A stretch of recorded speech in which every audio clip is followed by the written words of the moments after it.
So to kick this video off, I do want to shout out the Deathclaw design yet again. You guys are probably getting tired of this, but basically I'm taking this design down in 2 more days. That being on November 12th. You can get it on a t-shirt right now for about 20 bucks. And again, it's only going to be available for 2 more days, then you'll never be able to get it again. But without further ado, we do have another episode of upcoming mods for Fallout 4. This is a series where I show you guys various work in progress mods by members of the community. Everything I do show you is linked down below. So if you see something you particularly like, I really encourage you to click on one of those links, support the mod author's work, maybe endorse it, give the video a like, subscribe to their channels. So kicking things off, we do have another image of the G36 Complex or the G36C that is a work in progress by Hyper & Co. So from here, we actually see a few different things. First and foremost, it has a very interesting kind of top-mounted rail there as well as a sight on it. It's interesting because, you know, it's not directly attached to the gun, it's kind of floating slightly above it. We also can see a texture that will be available with this gun. All around, this is just looking really phenomenal. These guys have, of course, produced some of the highest quality weaponry for Fallout 4 that we have thus far. This is one that I imagine all of you are very hyped for. I'm personally very hyped for it. I feel like it's going to be a good weapon to kind of flesh out the options we do have for Fallout 4 right now, but then hopefully they'll move on to something maybe a little bit different, a little bit more tasteful. I do love me some assault rifles, but maybe like a LMG or bolt action sniper rifle. We don't really have too many of those, and I think it'd just be a bit more interesting. But regardless, awesome work as always, and I'm excited to see more images of this one.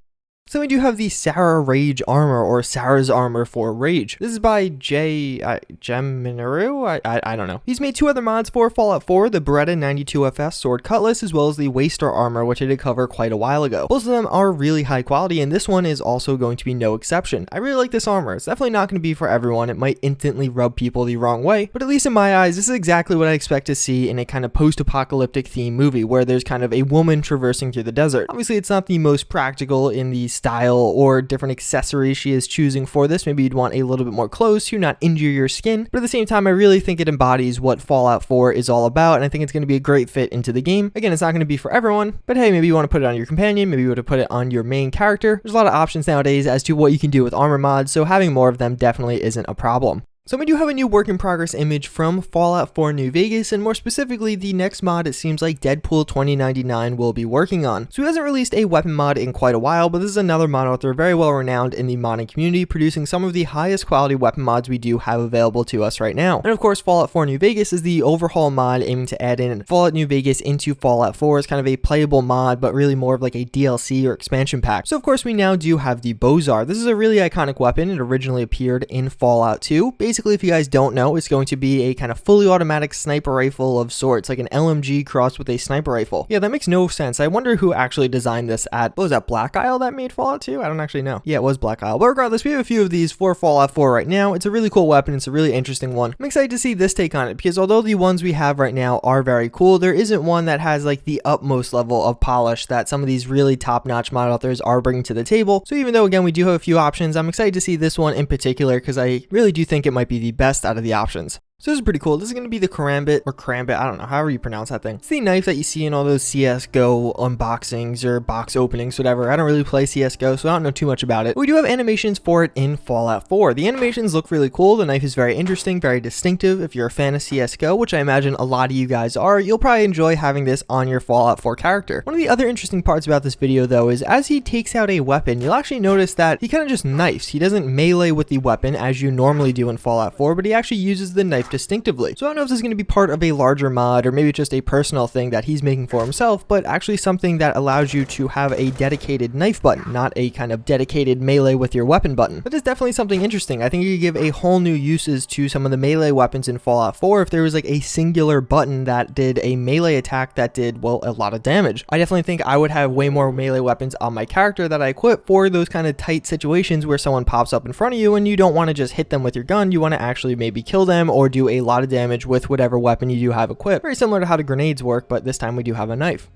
So we do have one I'm really excited for. This is going to be the M7 submachine gun. This, of course, is the ODST gun, or the gun from the Halo series. This is looking really high quality. We have a severe lack of SMGs in Fallout 4. It's definitely been a bit more fleshed out, but there still is not really that many options as far as machine pistols or just compact SMGs do go, and this is going to be a great candidate to fill out that category. And again, not to be redundant, but this is looking astonishing. I love Halo. It's my favorite game franchise, and the fact that this mod author has been producing a ton of content from those games and bringing it into Fallout 4 has been like a wet dream for me. All around, again, really high quality work. I think the images on this one really speak for itself, and hopefully you guys are as hyped as I am. So we do have some animations for the Makarov and the foregrip on the Makarov by War Daddy, with the Makarov itself, I believe, being work in progress by Alex Scorpion. So these are looking pretty cool. Obviously, this is kind of meant to be a more comedic gun. This isn't probably something you'll see in the history books of sorts, but Fallout 4 has this really awesome and expansive weapon customization system, so you could do crazy things like this to your guns. And I think it looks really cool. I don't know, the animations are definitely top notch, as we've come to expect from War Daddy, but even beyond that, the gun itself looks like it'll be fun, interesting to use. I really like some of these compact pistol mods, and I feel like pistol mods as a whole, we got like a flood of them a bunch of months ago, but now we don't really have too many options in that category. Alright, so this is pretty interesting and different. This is going to be called the Dogs of War armor, or the larger mod, Beware the Dogs of War. Basically, what this is going to be is a new armor set. The armor itself isn't done yet, but the mask is largely complete. As you can see, it's going to more or less be a hazmat suit or a gas mask that had a dog skull or some animal that resembles a dog, maybe a wolf, skull implanted onto the top of it. It's pretty crazy. I mean, it's definitely weird and distinctive, but I love it. I think it's something that's going to fit awesomely into Fallout 4, and just some of these images are getting me really excited for it. Again, this is probably not going to be for everyone. It definitely is going to be a little bit out there, a little bit more odd than some of the other armor types I do show you, but at the same time, it's really cool, and it's definitely going to be a different armor. You're going to notice when someone is wearing this. So yeah, that's pretty much going to wrap it up for this video. I made this one a little bit shorter. I don't think there was so much depth to any of these mods. Most of them were pretty obvious as to what they were doing, so I didn't want to drag this video out longer than it had to be. As always, I thank you for watching. I do hope you enjoyed, and I hope to see you all next time. Later.